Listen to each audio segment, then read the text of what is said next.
Here is the little boy. And there he is on a class trip. Here's me at the same age. There I am in my 6th grade photograph. Why do I have this photograph of that little boy after 50 years or whatever? It's because when the giver won the Newbery Medal, Grandfather's Journey won the Caldecott Medal. It was written by Alan Say, and Alan Say was the little boy. We only discovered that because we were at the same meeting of the American Library Association where these 2 medals were to be awarded, and we had breakfast together. He gave me a copy of his book, drew a little picture inside, signed his name. I gave him a copy of my book, signed my name, and signed it in Japanese. And he looked at it in surprise and said, how do you happen to be able to do that? And I explained, and we went through the litany of where did you live, Shibuya, narrowed it down and until Alan said, were you the girl on the green bike? So he and I are now good friends. He lives in Portland, Oregon now, and I should add in here a picture that he just sent me a couple weeks ago. He has just married a Japanese woman, and she's come here to live, having never lived in the United States before. And he sent me a picture of the 2 of them. Okay, jumping ahead, here I am graduated from high school in 1954, and by now we are in New York. I went to a private school in New York City, girls' school.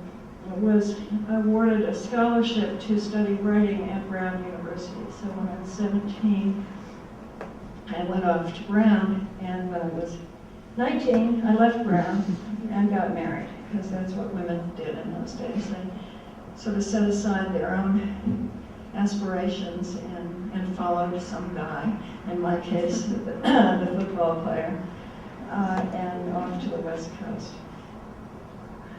However, I did not give up my creativity, and these are my 4 children. One on the far left is my daughter who lives in San Francisco. The little naked boy on the right, half in and half out of the tub, is a lawyer in Portland, Maine, and says any day he's going to sue me if I keep showing him. The little naked girl is the mother of my grandson James, who's now 27 years old. And the little boy in his pajamas eating a pretzel on the left is my son Gray, who became an Air Force pilot and was killed in the military. But he left a little girl who's my only granddaughter. Here I am with the batch of them. So here is why I did not spend a lot of time writing when I was young. I was busy being a mom. And I also, when the littlest one went to school, when he began kindergarten, I went back to college and then to graduate school. And so it took me a while to get around to writing. But here, once I started, here are rejection letters. This is kind of interesting batch. Up there from the Atlantic Monthly on the right, it says, this is engaging, but we think a bit too self-conscious. The experience seems real enough, but the story doesn't. But thanks, we'll have to return it. When you get a rejection letter that's personal like that, rather than just a form, you read it over and over again, trying to understand exactly what they mean. And the answer to that, I now know, is they don't mean anything. It means, send this woman a personal note, it's the story's okay, don't send her the form letter, encourage her with a personal note. This lower right says, this isn't for us, alas. But I found it very charming. I like this one on the lower left. It says, another close one. This went to our editor with a strong recommendation that we buy it. But Mr. Stein just wasn't too taken with the story. Please keep trying us. And then here's another rejection on the upper left. So I was writing fiction that I was not able to sell to magazines, which is the vehicle for selling short fiction. I was writing a lot of magazine articles and doing the photography for them because I had studied photography in graduate school, and my father had given me his very fine German cameras. And then came a day, get this date, this is 1946, but it came a day in 1975 in November when I went out of my house in Maine. The kids had gone off to school, and the smell of the air somehow brought back a memory of this day when I was 9 years old and wearing the shirt that was much too large for me. I went in the house and wrote down the story of that day in a way that had a beginning, a middle, and an end. So it wasn't just an anecdote. It was a complete story of reconciliation, which is what all stories are. And it begins the way most of my fiction does, with, in the first paragraph, an indication of who the story is about and the fact that something needs to be fixed. The story begins, it was morning, early, barely light, cold for November. I was 9 and the war was over. And then farther down it says, I sat shyly in the front seat of the car next to the stranger who was my father. That's the hint that something's wrong. Stranger and father should not be in the same sentence. By the end of the story, the father, who has returned from the war, and this is a true story,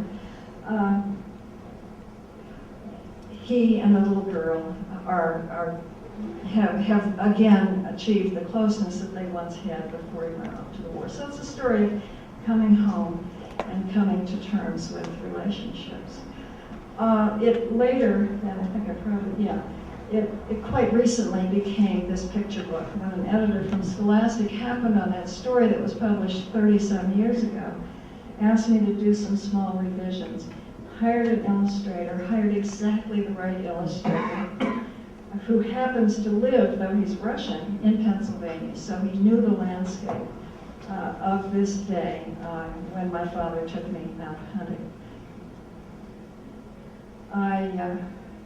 Daddy, I asked shyly, were you scared in the war? He looks ahead up the hill, and after a moment he says, yes, I was scared.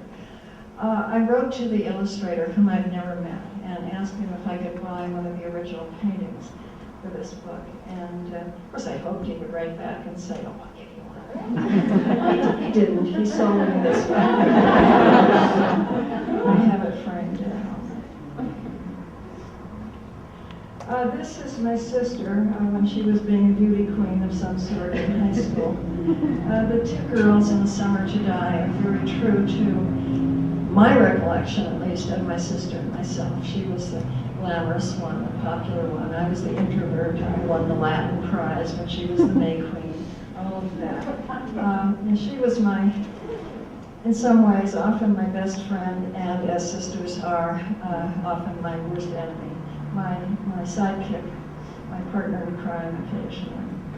And so when she died young, it was years before I wrote this book, but I had been telling the story of those two sisters to myself for a long time. And then when an editor wrote to me and asked me to write a book for young people, that was the story that came back to me, and became this book. It's still in print after all these years. What is it, 33 years? These are different languages. It's published in many different languages, but this is the most recent paperback version. There have been 2 previous paperbacks with different covers, and the first one I never liked, but I was in North Dakota last weekend. I was there because they had used the book protocol as an everybody in town read the same book, read, and then I was there to speak about that book. But when I was signing books afterwards, a woman came up to me and she brought with her a battered copy of the first paperback of this book with that original cover. And it had been a long time since that was around. But she said to me, I've loved this book. I read this when I was a young girl, and now I'm an oncology nurse because of this book. And she started to cry. In this new edition, at the bottom, it says with an afterword by the author. I was glad they asked me to do that because the book had been in print for many, many years, and the illness from which the teenage girl dies in the book is now curable. And so I didn't want kids reading it today to think of that as a terminal disease, and so they allowed me to put that into an afterword.